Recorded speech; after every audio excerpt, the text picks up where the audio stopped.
Sa akin, amazing morning po sa inyong lahat mga mentors. By the way po, I'm mentor Shane De La Cruz and nag-start ako dito sa I Am Worldwide. 21 years old po ako. So yes, yep po, and fourth year college student po ako that time. Pero let me share my story before ako mapunta sa I Am Worldwide. Nakikita ba? Nag-next ba sa inyo mga mentors? Okay. So, this is my life before I Am Worldwide. So, baka ma-shock kayo dito mga mentors. Pero I think, ah, baka ganito din kayo before. Nung nag-college po ako, pagdating ko ng college, ang mindset ko po, ayoko nang manghingi ng pera sa parents ko. Kasi kita ko kasi kung paano sila magtrabaho, kita ko yung hirap nila. So, sabi ko, pag-graduate ko ng high school, kapag college na ako, hindi na ako manghihingi. May baon ako, pero kapag yung mga gusto kong bilhin, kapag meron akong gustong puntahan, pag may mga project at mabigat na gasto sa school, gusto ko ako na.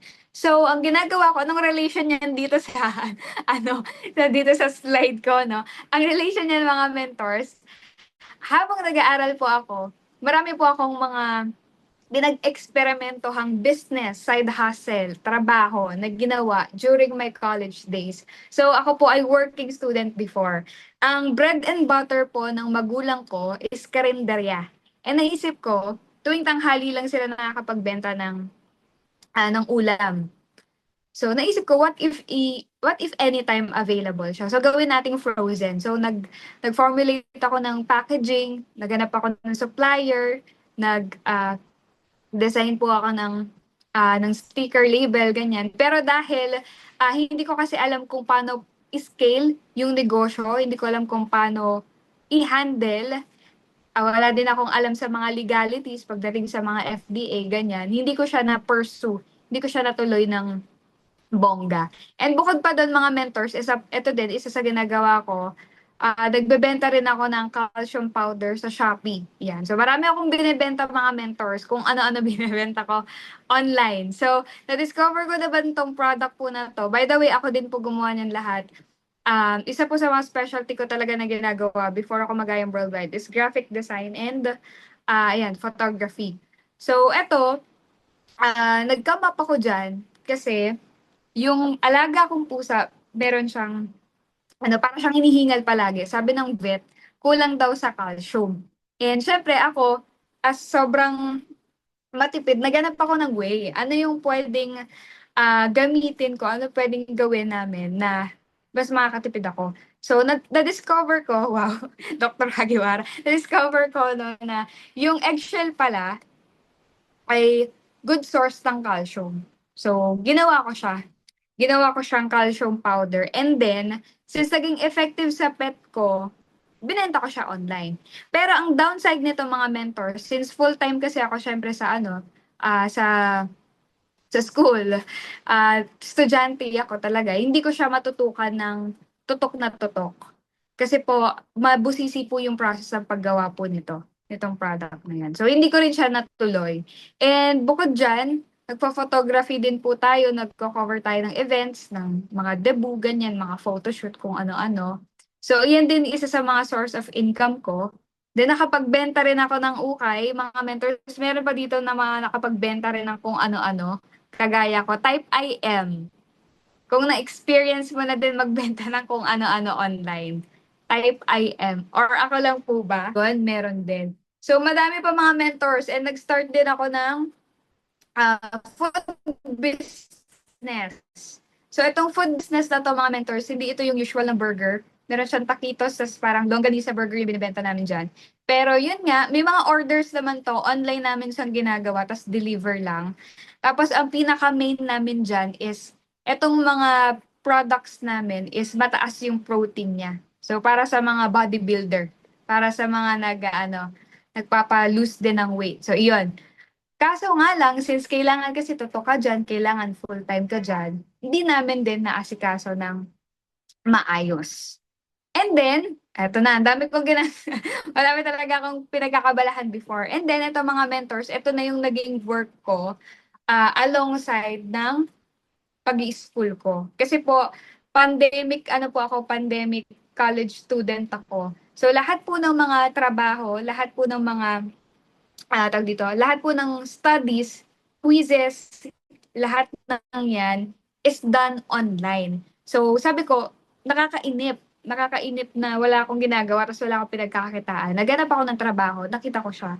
So sa umaga, nagtatrabaho po ako sa gabi, doon ko po ina-accomplish lahat po ng mga kailangan kong matapos sa school. Pero, ang bad news, nun, nung lumuwag yung pandemic, kailangan ng mag face-to-face classes. And hindi po ako pinayagan ng employer ko na mag-part-time. So, kinailangan kong umalis dun sa work na yun. And then, syempre, naghanap ako ng mapa-part-time ko. Naghanap ako ng mabibusiness ko. And dumating din sa point dahil marami po akong mga pinagkakabalahan na kung ano-anong negosyo. Naisip ko, gusto kong mag-business na merong magga-guide sa akin, na matututo ako, na hindi yung from one business, jump to one another. So gusto ko yung business na mapofokusan ko talaga at may magtuturo sa akin. So doon ko nakilala ang I Am Worldwide through sa dalawang Josh po na ito. Mentor Josh Coronel and Mentor Joshua Miguel Bustos. So, si Mentor Joshua Miguel Bustos, nakilala ko po siya through kay Mentor Josh Coronel. So, ito mga mentors, magkaklase po sila sa MAAP. Yan. So, for sure, kilala niyo po sila, no? Mga seaman po sila, si Mentor Joshua, owner ng IBC Bataan. So, nung nag-start po si Mentor Joshua, isa po siya sa mga nabubuli talaga kasi network marketing, ganyan, MLM, power. Pero, nakita namin yung result niya nung nagtagal. And then doon na kami na-curious kung anong ginagawa niya. I Am Worldwide pala. So, shinare niya sa amin yung I Am Worldwide. Hindi niya talaga kami pinresentan. Sinendan lang kami ng video. At yung video na to, ito yung video ni Mentor Peach 2 years ago, 30 minutes na IBP. So, na-amaze ako doon kasi si Mentor Peach ay graphic artist. Ganun din naman yung work ko before. Tapos, grabe yung income niya weekly. Weekly niyang binanggit doon. Grabe, laki naman na kinikita niya weekly. At ang pinaka na-amaze ako sa I Am Worldwide, yung Give Me 5 Just For You. Actually, hindi ko na natandaan na barley pala yung product. Hindi ko alam yung about product. Ang nakita ko na lang is yung pera-pera. Doon na lang ako. And then, so, nag-join ako sa I Am Worldwide. Yun nga lang mga mentors, ang naging struggle ko dito, before ako mag-join, ang naipon ko sa work ko, tsaka sa kung ano-anong mga business na ginagawa ko, is na 20,000 lang, nasa 20,000 lang. Pero si Mentor Josh Coronel kasi, ang natira lang na pera niya sa pagsisiman is 15,000. Pero ang package na nagustuhan niya, na-upsell kasi kami sa gold. So, ang ginawa ko, yung inipon ko na 20,000, binigay ko muna sa kanya para makapag-gold siya. And then, dinispose namin yung products, pinaikot yung pera. Nung nagkaroon na ulit ng cash, saka ako pinasok na silver package. And then, fourth year college student na po ako nito mga mentors. So, ang ginagawa ko po, yung mga kakilala ng parents ko, yung mga sa Facebook, sa marketplace, ganyan, lahat ng ways na alam ko before paano makapagbenta, in-apply ko dito sa I Am Worldwide. So, yun lang naman po yun, marketplace and then sa makakilala ng parents ko. Buti na lang may kakilala yung mga parents ko na may mga health concerns. So, after ko sa school, nagde-deliver po ako ng barley, yan, sa LBC, sa JNT. And this picture, sobrang memorable nito. Kasi ito yung pinaka-first ever JNT transaction ko ng barley. Di ba? Kapag first time talaga, sobrang memorable, nakaka-excite. So, ayan, next po natin. So, hanggang sa, ginawa ko talaga siya part-time. So, natuto kami, ang nagturo talaga sa amin dito sa I Am Worldwide, of course, si Mentor Joshua Miguel Bustos, kung papaano lahat. Kasi isa din sa mga naging um, closing script niya sa amin na nakapagpa-join talaga sa akin. Kasi sinabi niya na may mag-guide sa'yo, may community, may mga trainings, yung mga magtuturo sa'yo, mga may resulta. So, doon ako na-amaze na kailangan ko yan, kailangan kong matutunan yan, kailangan ko ng access doon. So, bukod doon sa I Am Worldwide talaga, ang pinaka gusto ko talaga is yung learning. Paano ako matututo dito sa community? Paano ako makakapasok sa ganong klase ng circle? Yun yung nakapagpa-pay in sa akin. So, during my college days, fourth year college ako, yan, mga mentors, nag-OJT ako and then may capstone paper kami na ginagawa. Pina-part-time ko lang siya. And, ayan, graduate po ako ng ang total gross commission ko po ay 300,000 pesos. Ayan, so share ko sa inyo kung paano ko siya nagawa kahit part-time lang yung ginagawa nung time na yun. Okay? And then, yes, graduate po tayo. IT graduate po tayo.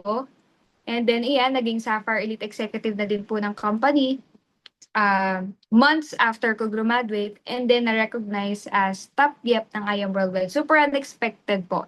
Kaya very blessed po na nandito tayo sa ano sa company at sa opportunity na meron tayo. Ngayon, ayan po. Paano ko ba siya nagawa? Ano, mabilis lang 'to mga mentors. Ano ba yung system na ginagawa ko? So, ang ginagawa ko po talaga mainly is Facebook ads, AI, and automation. So, ang total direct ko na po mga mentors is 116, pero yung iba dyan, napamigay ko pa. And regular po tayo may selling from Facebook ads. So, even before, nung nag-start kami mga mentors, yung first transaction ko sa JN, ano siya, ads siya. Even before, nung nag-start kami, naka-ads na po. Ads kami agad. Ayan. Kasi may napanood ako na training. And this, sobrang nakaka-relate talaga ako dito. And parang, totoo talagang nangyayari to. Narinig ko to kay BPI ka. Sabi niya dun sa training niya, your network marketing journey is a reflection. Non-verbatim to mga mentors, no? Pero ito yung idea. Yung journey natin sa network marketing will reflect kung ano yung person ka, kung anong klaseng tao ka before. And totoo yan, mga mentors, kasi sabi ni VP doon sa video niya, sa training niya, kung masungit ka before, kung ano ka, kung mailap ka sa tao, possible mahirapan ka sa prospecting, sa inviting, pero kapag jolly ka, friendly ka, marami kang friends, advantage ka dun sa part na yon. So, mga mentors, ako po, nandun ako sa part na masungit ako before. Ayan. Di ako namamansin. Sobrang introverted ko. Hindi naman sa hindi masungit. Kumbaga parang hindi lang ako approachable nung nag-aaral ako. Ever since from elementary, high school to college. Ganong klase po akong estudyante, mga mentors. So, hirap na hirap talaga ako mag-prospecting sa war ko, sa market ko. Ang ginagawa ko, market ng magulang ko kasi magulang ko yung may makakilala na pwedeng mag-take ng barley. So, kaya kami nag-decide or kaya ako nag-explore agad sa Facebook ads. So, ito yung ginagamit ko para makakuha ko ng leads. So, dalawa yan mga mentors, 'di ba? Alam naman natin, meron tayong organic, which is yung hindi ka magbabayad, and then meron tayong paid, which is itong Facebook. Ang mindset ko dito mga mentors, Facebook ads, nag-Facebook ads po kami ever since. So, simula pa lang. So, ibig sabihin, naglabas po kami agad ng pera para pang ads. Kahit hindi pa namin alam yung gagawin. Take note mga mentors, nag-ads po kami, hindi pa namin alam kung paano siya gawin. So, naturuan na kami ni Mentor Joshua ng basic setup, pero the rest ay natutunan na lang namin siya along the way. Until now po, inaaral pa po namin siya. So, eto mga mentors, nag-start po kami, 1,000 pesos lang po ang budget namin. 1,000 pesos lang po, ano lang yun, good for 5 days lang siya. Nag-start lang po kami doon. Yung page ko po is, nasa 6 digits na yung ad spend. Pero, malaki na din po yung binalik. Kasi bukod po dun sa commission, everyday yung selling. So, talaga, malaki talaga yung binalik niya. Ang mindset ko po kasi dito sa Facebook ads is para kang namamlayering. Yun. Sino po dito naka-experience na ng flyering? Type I am kung na-experience mo ng mag-flyering. So, masaya po, no? Masaya mag-flyering. Pero nakakapagod din. So, ang thinking ko dito sa Facebook ads, para akong nagpa-flyering, pero online. And ang maganda pa doon, hindi ako random na nagbibigay ng flyers sa mga tao. Nagbibigay ako ng flyers dun sa mga target kong tao nang nasa bahay lang ako. Di ba? Nasa bahay lang ako, pero yung pina-flyering ko online is targeted. Anong age, anong interest, saan sila located. So, parang ganun lang siya. So, imbis na gagastos ako sa labas at magpiprint ako ng flyers ko, at pamamasahe ako at magmemeryenda ako, in-ads ko na lang siya. So, ganun. Pero, hindi ko naman sinasabi na wag tayong mag-flyering, no? Kailangan pa rin siya kasi dapat meron tayong online activities and meron tayong offline activities. So, yan po yung mindset ko pagdating sa pag-Facebook ads to get leads. Ngayon, mga mentors, ang Facebook ads po kasi, volume po siya. Volume possible, halimbawa, mag-ads ka, mag-ads po tayo. Ang makukuha nating increase dyan, siguro nasa 20 and above. 20 per day, 50 per day, 100 per day. Ngayon, question, part-time ko lang siyang ginagawa. Pero, paano ko nasasagot yung inquiries? Nasa school ako, meron akong research paper, nag-OJT ako. Paano ko siya nasasagot? And at the end of every schedule, magde-deliver na lang ako. Ang gamit namin dyan, mga mentors, is AI and automation. Yung AI po, ano lang nito, parang 6 months or 8 months ago lang namin siya in-implement. Pero ever since automation, nakaset up na po talaga siya. So yung automation, mga mentors, at Facebook ads, hindi ko yan natutunan sa pag-IT. Just to, clear lang ng mga mentors. So, wala pong ganito sa pag-IT. Sobrang layo ng pinag-aral IT. Ito po ay ibang level ng pag-aaral po itong Facebook ads and AI automation.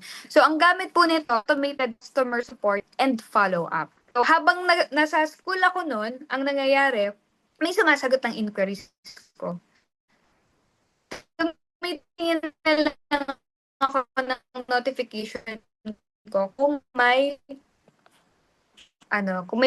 bumili na.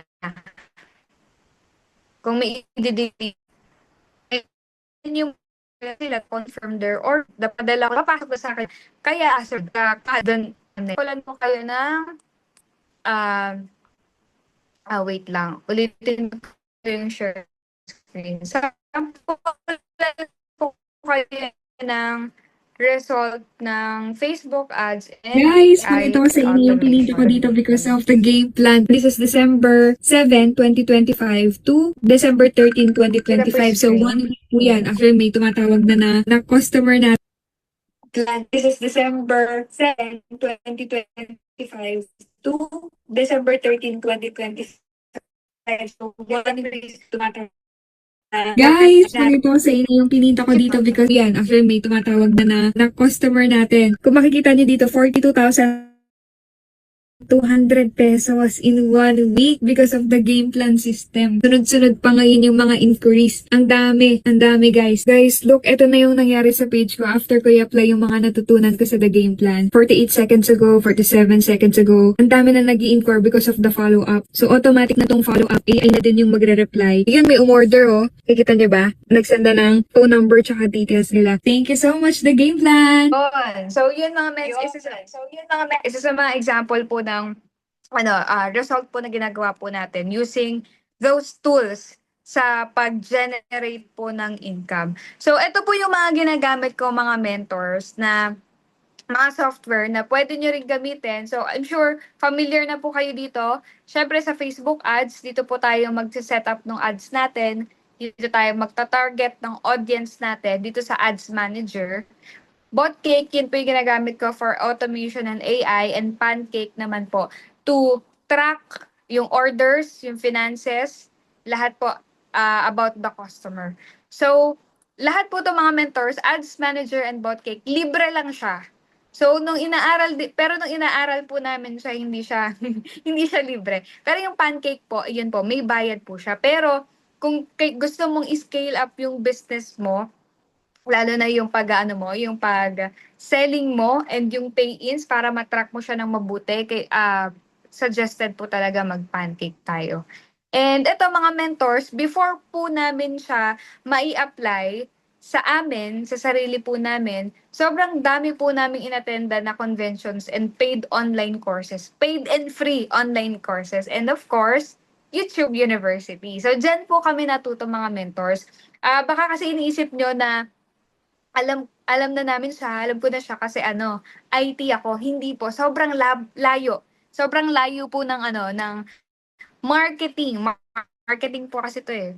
Marketing yung pag-fe-Facebook ads. Sobrang layo po niyan sa ano, sa IT kasi more on pagko-code na po dun. And then yung automation naman mga mentors, sa marketing din siya ano, it falls sa marketing din. So bakit ba namin naisip yon? So na-share ko kanina na dahil nahihirapan ako mag-market sa warm market ko, that's why una pa lang, nag-cold market na ako Nag-cold market na ako agad mga mentors. Pero it doesn't mean na nung nag-start po kami, nagkaroon kami ng benta agad. Process po talaga siya. May times na lugi, may times na break even, may times na papaldo ka talaga. Pero, proseso siya mga mentors and continuous learning process po yung pagfa-Facebook ads. And ayan. So ito mga mentors, share ko lang po yung daily activities ko. Sobrang simple lang po, pinasimple ko lang siya. Kasi minsan, kakaisip ko, ako din nalilito, hindi na ako nakakagalaw. Experience niyo ba yun, mga mentors? Yung parang feeling mo sobrang dami mo kailangan gawin, end up wala ka nang nagawa. Sobrang guilty ako doon mga mentors. Kaya, nung lately, pinasimple ko na lang yung kailangan kong gawin.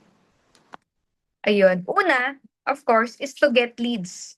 Paano ako makakapag-get leads? Pwede kang mag-content, pwede kang mag-paid ads, and a lot more. Pwede kang mag-active prospecting, random chat, pwede ka namang mag-join sa mga group. Sobrang dami pong way ng pag-organic and pag-paid ads. So, kailangan everyday meron po akong mga bagong leads na kinakausap. Talk, syempre, presentation, kahit 2 talks lang per day, mga mentors. Ako po, since part-time ko siyang ginagawa, ang minimum ko talaga, basta meron akong talk sa loob ng 1 linggo. Pero, hindi kasi pwede yun eh.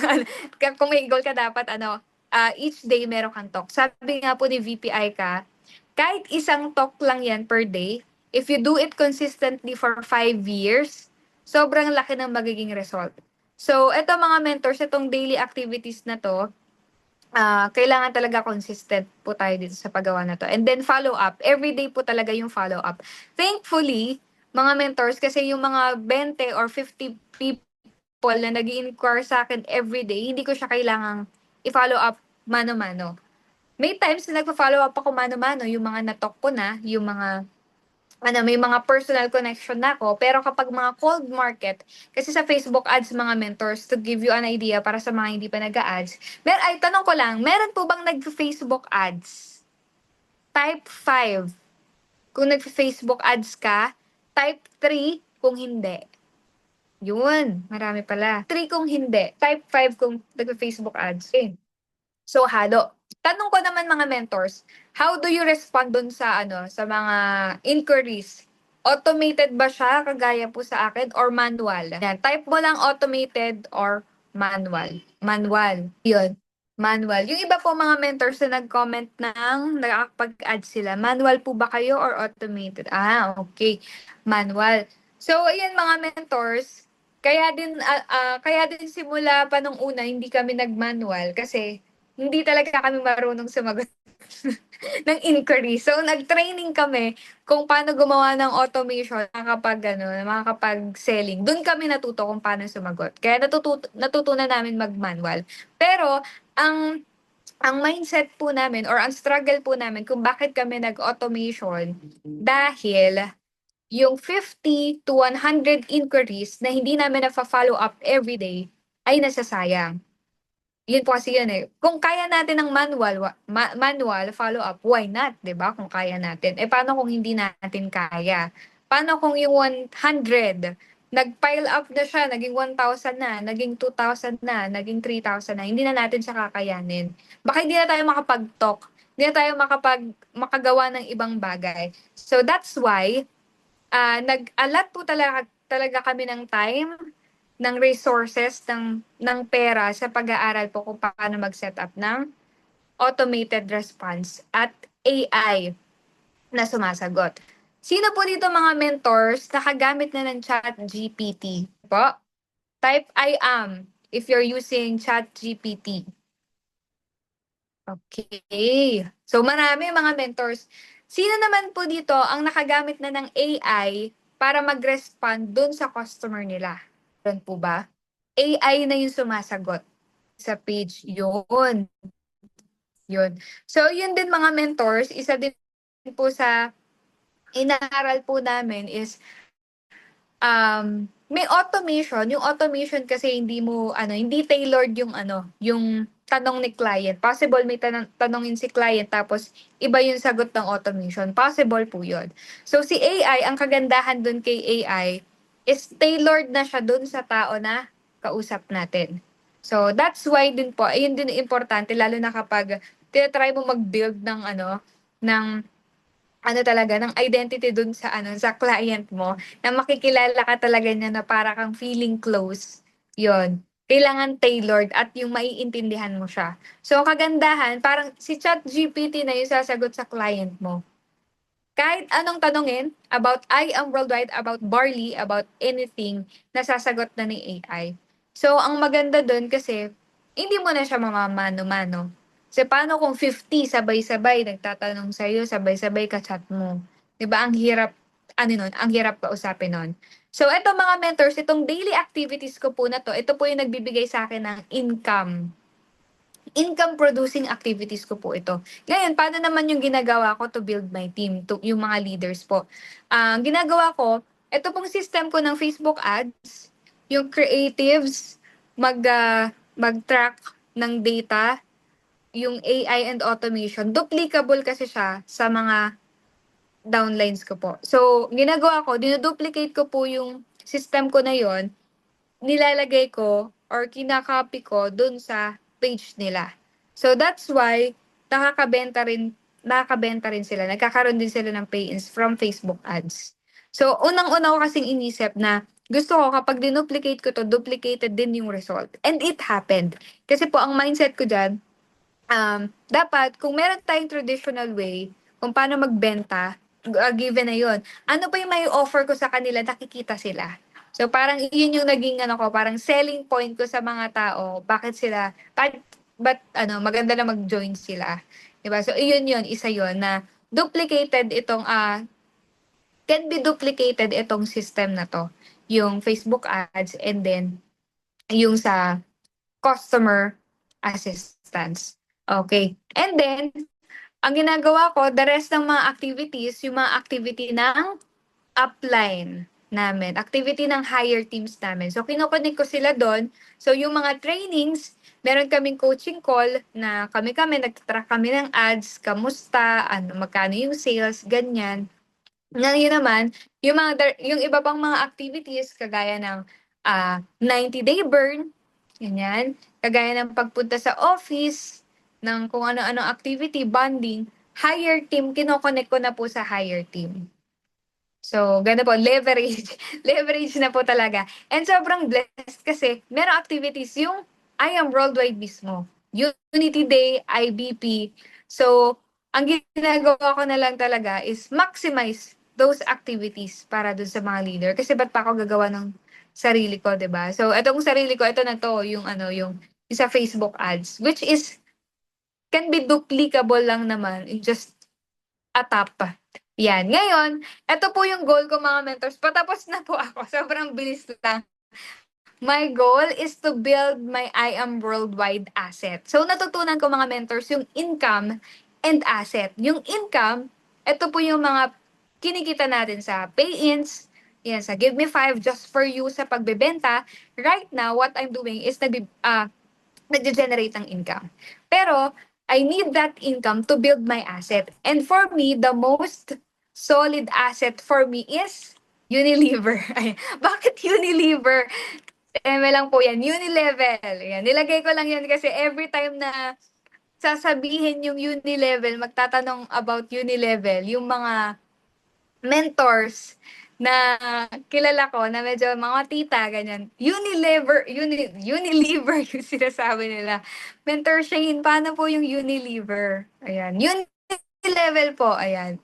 Ano lang din natin, ano natin, i-clear din natin na unilevel po yun. So, sa unilevel po talaga ako nakatingin, hindi po sa ano, sa, antag dito, sa short term. Kasi ito po, long game po talaga to.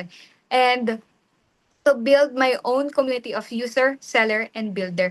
Ngayon mga mentors, my way para makapag-build ng own community of user is to reach those people na gagamit ng product.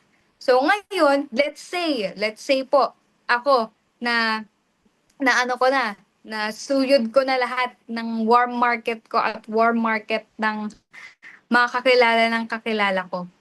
It's time for me sa cold market naman. Para ma-reach ko yung cold market na yon, kailangan ko ng Facebook ads para ma-target ko sila. So, that's why, nagpe-Facebook ads po ako dire-diretso. And hindi lang po yun, kasi marami naman tayong, ano din, pwede pang gamitin na, tag dito, na social media accounts, which TikTok, yun, pwede rin. Parang wala pa ako nakikita ng TikTok ads eh.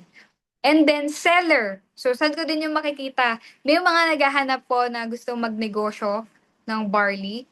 And yun ay makikita mo din, possible din sa Facebook ads and content marketing.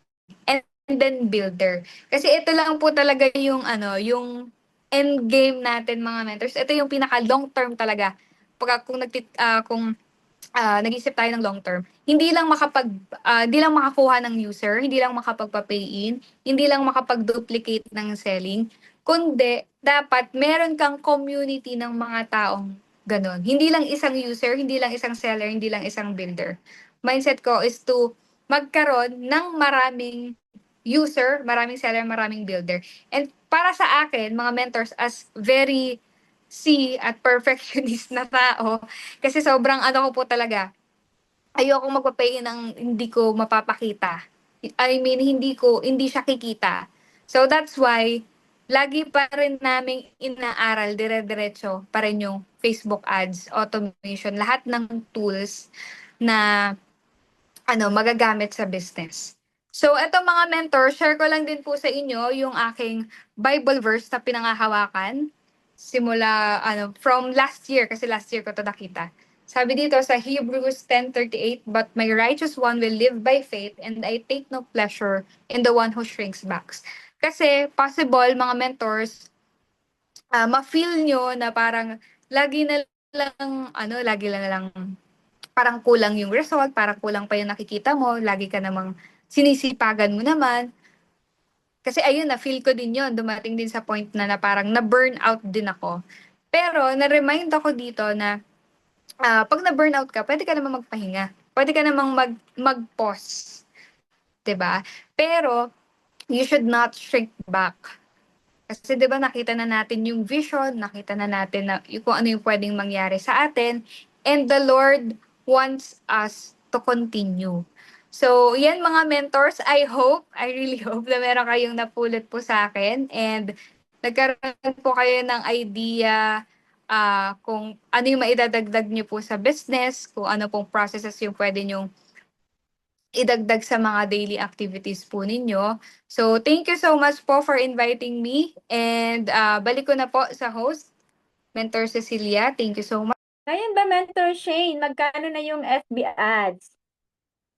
Yun. Good question, Mentor Arlene. Yun po, actually, Mentor Arlene, nag-start po ako, ang budget ko lang po is 200 pesos. Yun, per day. Yun, per day po ang budget po sa ads. And ito po, just to give you an idea para po sa mga hindi po nag-ads, na-conclude po namin from sa data, sa time na nag-ads po kami, kung halimbawa ang budget natin is 200 pesos, ang kikitain po natin doon, kung effective ang sales process natin, kung maganda yung creatives natin, kung effective yung creatives natin, nakaka-hook at nakaka-engage talaga sa tao, ang kikitain mo sa 200 pesos ay 200 pesos din. So, ganito siya. break even ka na, may kikitain ka pang 200 pesos. So, ganun siya, mga mentors. Pero, hindi po siya agad-agad. At yung 200 pesos na yon, pag tinignan mo siya long term, kasi possible sa 200 pesos na yon, may ma-reach ka na 10 to 15 people. Yung 10 to 15 people na yon, pwedeng isa doon bumili, pero itong isang tao na to, pwede siyang bumili ng paulit-ulit-ulit. And dumating sa time na mag-member na siya. So yung 200 pesos na binudget mo, pwede siyang lumaki ng lumaki ng lumaki yung return sa'yo. Kung effective yung sales process natin at yung creatives natin. So, ganun siya mga mentors, inaaral din kung paano siya gawin. Pero nakadepende pa rin naman. Ang minimum is 200 pesos. So, kung halimbawa sa 200 pesos, na master mo na, ang ganda na ng sales process mo, pwede mo nang scale up ng scale up ng scale up. Ngayon po, umabot na po kami ng 2,000 budget. Yun. Pero ano siya, hindi pa siya dire-diretso. Kasi may nag-a-adjust pa, continuous pa, ganun. Pero ang maganda dun mga mentor, since dapat ang mindset natin, kung mag-budget tayo ng 200, halimbawa 200, budget ako ng 200 per day, tapos kikita ko ng 200. So, parang dumoble yung pera ko. Di ba? Ilang 200 ang itataya mo per day para kumita ka ulit ng 200 pabalik pa. I mean, kung gaano kalaki yung itataya mo per day para kumita ka ng ganong kalaki din per day. 'Di ba? So, that's the reason why nag-scale up. And yung pag-scale up natin na yun, mga mentors, kasi yung mga tao na magagather natin, yun din yung mga ifa-follow up natin, which soon, yun din po yung magiging pay-in at soon leader din ng organization natin. So, yun po, mens. In short po, ang sagot po, ang minimum budget 200 pesos. Nakadepende po sa inyo sa pag-scale up niyo po kung gusto niyo po ng malaking budget. Alright, thank you so much, Mentor Shane. Ayan. So, meron pa ba? Wala pa ako nakikita. Mens, ako na lang magtanong. Mens, di ba, yung sa pag-a-add, ang question ko lang, Mens, if ever na, para lang din sa mga hindi pa or mag-ads pa din, sa tingin niyo po, Mens, ano po ba yung sa creatives? Mas okay ba? Mas personal o they can use ng mga existing video na meron yung sa mga company natin, ganyan, or much better ba sa kanila yung picture muna? So, ano, Mens, sa tingin mo, Mens, sa sa inyo pong perspective or sa nakita nyo pa, ano po sa tingin nyo yung mas effective ba or mas okay sa kanila? Okay. Yan. Thank you so much po, Mentor Cecilia, sa question. So, ang ginagawa ko po, mga mentor, since ako kasi naging effective po yung creatives ko, dinuduplicate ko siya sa leaders ko. And kung ano yung result ko, yun din yung result nila. Literal. Nagkakaroon din sila ng benta. So, yung creatives na ginawa ko, which is ako yun. Ako yun, nagsasalita ako nun. Tapos, meron ding nasa office ako, video ko sa office. Yun yung ginagamit kong video na iraran ko sa page nila. Tapos ngayon, 'di ba baka inisip niyo, baka mali 'to, akala ko ba si Shane 'to, ganyan-ganyan.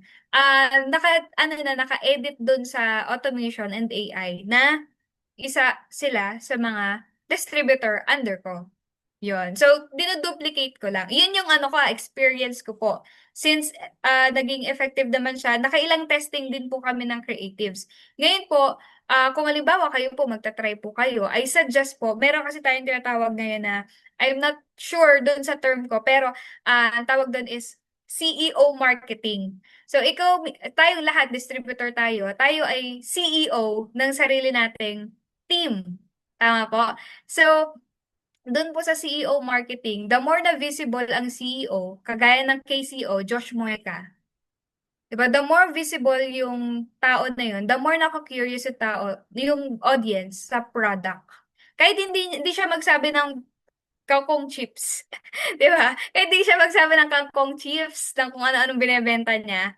Dahil lagi natin siya nakikita, lagi siyang visible, kahit hindi niya sabihan yung negosyo niya, nagkakaroon tayo ng trust sa kanya or nagkakaroon tayo ng familiarity dun sa tao, nabibuild yung trust. So, kung you're thinking long term talaga, ngayon pa lang dapat ikaw mismo yung kita sa video. Parang gagawin mo, i-own mo na pag barley, dapat kapantay ko si Mariel Padilla sa pagbebenta. Parang gano'n. Since paid naman siya, 'di ba, i-maximize mo na sarili mo. Pero yun nga lang mga mentors, para lang hindi kayo mag-expect ng gano'ng result agad, tinetest talaga siya. Kasi halimbawa, yung bagay sa akin na way ng creatives ay possible hindi maging effective sa'yo. Hindi maging effective sa kabilang page, hindi maging effective sa ganitong page. So, depende rin sa personality. So, yun po, parang ipamumukha mo or ipapakita mo sa audience mo na ikaw yung CEO or ikaw yung owner talaga nung binibenta mo. Yun. Thank you po. Alright, thank you so much, Mentor Shane. Grabe, no? Talagang full of wisdom kami. Andyan. So, mayroon pa may question. No? Si Mentor Cecilia naman. Ayan, isa sa mga kapangalan ko. Ayan. Sabi niya, thank you very much po sa daming learn. Ask ko lang po, ano pong ma-recommend niyo na paid courses. Thank you and God bless. Kay from Mentor Cecilia pa. Ayun. Okay. So by the way, mga mentors, no, natutunan din po namin yung ano, yung Facebook ads, oo, sa mga paid courses. Jay Gregorio, naka-attend po na kami diyan. Jay Gregorio, Fibo Lim, Coach Midge. Marami po mga mentors, pero pinaka-recommend ko is si Fibo, Fibo Lim. Meron po siyang mga free courses sa page niya. Not sure lang po kung kailan yung mga schedules niya. Pero merong free, meron din mga paid, ano din po doon. Merong mga paid courses din po siya. Marirecommend ko po iyon. Si Fibo Lim, J. Gregorio. Yon. Sila po, nagtuturo sila ng Facebook ads.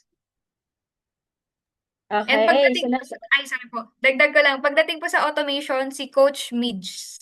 MIJS. Yun, sa YouTube, libre lang po yung mga videos niya. Meron din siyang Facebook ads Stop. Sa course. tingin mo, ano yung possible na pwede mong i-advise sa kanila sa mga ganong mentors na gusto mag-ads din eventually stop kasi walang save tapos mag-ads na naman or ganun men, ano po sa tingin niyo yung yung iba kasi men nag-aano ng budget tapos minsan nagdadakay siya ng malaking budget na after hindi naman matutuloy-tuloy tapos na-stop din. So parang sa tingin mo men, yung hindi siya, ano yung sa tingin mo yung advice mo sa ganun? Ganun na lang. Yun. Okay. Thank you so much po sa question. So, yun po mga mentors. Actually po, ah pwede kang mag-ads tapos i-stop mo kasi nakita mo hindi maganda. Pero ang ginagawa po namin, hindi po kami nag-stop din kami. Hindi po siya yung isang setup lang tapos dire-diretso na. Hindi po siya gano'n. Ilang beses kung makikita niyo po yung ads manager ko, grabe, sobrang dami pong ads na ano, sobrang dami ko pong campaign na sinet up na at tinry. So from one campaign or ads na ginawa po namin, tinitignan po namin yung data doon. Inaaral namin saan ba mali, ano yung kailangan i-improve, ano yung mali sa video, may ano ba, kulang ba ng hook, hindi ba siya nakaka-hook, pangit ba yung yung pag-answer namin ng inquiries, kasi sobrang daming kailangang i-consider po. So the reason why, bakit po bakit po ba tayo nag-stop ng ads? Kasi simple lang, hindi kumita. So, bakit kumita? Ano yung data? Ano yung kailangan natin i-adjust? So, kami, pag po nag-run kami ng ads, mag-stop kami kapag nakita namin hindi siya producing, pag pangit siya, pero ini-improve namin the next time na we run ads. Yun. So kung halimbawa mag-Facebook ads po kayo at mag-expect kayo talaga ng malaki, malaki po talaga yung pwedeng maging resulta. Ano po, malaki po talaga, lalo na kapag international, sobrang laki ng pwedeng maging resulta. Pero, we have to set our expectations right din po kasi hindi kasi pwede mo kasi siyang matsambahan.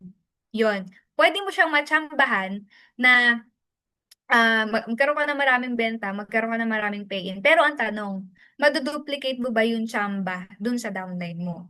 So, hindi kasi natin maduduplicate yung tsamba. Ano kailangan natin gawin? Kailangan natin, from kung ano yung sinetup natin, kung may mali doon, kailangan alamin natin kung ano yung mali. Kung pumatok siya, kailangan natin alamin bakit siya pumatok. Para naduduplicate natin siya pababa. So, yun kasi yung mindset since nagbe-build po tayo lahat, bakit pa tayo mag-Facebook ads? Para makabenta, para magkaroon ng pay-in, para makapag-build, di ba? Yun naman po yung long-term goal po natin. So kung mag-Facebook ads tayo, talagang kailangan natin siyang tuunan po talaga ng budget. So ako mga mentors, nag-start po kami 1,000 pesos lang, good for 5 days. Sa 5 days na yun, wala kaming benta. Wala yung benta. So, natuloy lang namin yun kasi nakapagbenta kami sa warm. So, yun. Kaya hindi mo dapat i-disclose na, ay, ads lang ako. Ay, flyering lang ako. Ay, ano lang ako. Kakilala lang ako. Kailangan lahat talaga ng market i-maximize natin para napopondohan natin yung iba't ibang ways para kumita. So, yun po mga mentors. Ang kailangan lang po is kapag nag-stop, we have to uh, analyze. Bakit ba in-stop? Bakit ba, ano yung, bakit naging ganun yung result? At ano yung kailangan nating i-improve para the next time na mag-run tayo ng ads, may improvement na siya. So, continuous po talaga yung adjustment, continuous po talaga yung pag-refine ng ads at sales process. Alright, Mens. Follow-up question naman. Usually, Mens, ano po yung testing period nyo sa mga ganun? If effective ba yung ads or hindi? Like, Since, ay, sige po. halimbawa, Mens, ilang days ba? Or 3 days lang ba pag nakita nyo? Or 1 week? Or a month? Nyo tinetest? Parang ganun. Para lang may idea, Mens, yung mga nandito na, mga mentors na hindi pa familiar sa ads. Opo. So, pagdating po sa testing naman po, actually depende po siya. Pag first timer po kayong fresh pa lang yung page, mga post pa lang, ganyan. Tapos hindi ka pa masyadong kilala sa sa market. Usually po 1 week. 1 week ganyan. 1 week yung testing niya. 1 week, 2 months. Yun. 1 week, 2 months yung testing niya. Pero yung testing niya, mga mentors, kailangan ah, tawag dito, meron tayong maraming creatives na pinagko-compare. Kasi ganito yan, pag nag-run po kami ng ads, marami kaming creatives na ginagawa or marami kaming video picture na niraran. Ngayon, tinitignan namin doon, alin yung naging effective, alin yung pumatok, alin yung nag-click, alin yung maraming message. Yun. Tapos, kung ano po yung mga effective, yun yung tinitira namin. Yun. So, usually, week yon or months. Pero, kapag halimbawa, batik, ano ka na, madalas na nakikita yung ads mo, but okay na yung 3 days. Okay, so yun, nasagot ba? Ayan, nasagot naman, no? Ayan, mga mentors, ito, si Mentor Arlie, no? Yung next month. Question niya rin, Mens. Ano ang mas malakas ang hatak ng viewer sa ads? Video ba or picture lang, mention? I think nasagot. Sige, Mens. I-ano na lang Apo. to ulit. Ano siya, depende po siya, mens, kung ano yung magiging patok din talaga sa audience. Kasi, um, may video kasi na nakaka-hook, may video na hindi nakaka-hook, may picture na nakaka-hook, may picture na i-scrollin mo lang. So, nakadepende po talaga kung paano natin ma-deliver yung creatives dun sa audience. That's why we need to test yung ads. Kailangan meron kang video, meron kang picture, meron kang carousel or kung ano man, kailangan ma-test natin kung ano ba yung magiging effective talaga doon. So, hindi siya one size fits all. Yun. Hindi siya one size fits all kung gagawin mo siyang parang branding mo. Yan. Pero kung iniisip mo yun dapat duplicable, um, kailangan mo pa rin i-test kung ano yung magiging effective na creatives. Pero both dapat ginagawa po. Meron tayo. Okay, thank you so much, Mentor Shane. Meron pa, last na siguro to si Mentor Dave. Ayan, sabi ni Mentor Dave, men's question lang, sa ads niyo po, local or international yung demographics? Nung nag-start po kami, both po, meron kaming Facebook page, hiwalay po, may local, tapos may isang page for international. Reason why bakit po hiwalay, kasi po, since may automation po kami doon, nakaset po yun na ang reply ay pesos at delivery dito sa Pilipinas. Ngayon, iba po kasi yung sagutan sa international. So, magkaiwalay po siya. Pero ngayon po, local lang po kami ngayon. Local kami nag-scale. Pero kung ano man ang gusto niyo po, mens, na halimbawa gusto niyo mag-USA or Asia, since mag-expand tayo sa Asia, Southeast Asia, pwede rin naman po. Basta ano, na mapapadelivera ng barley.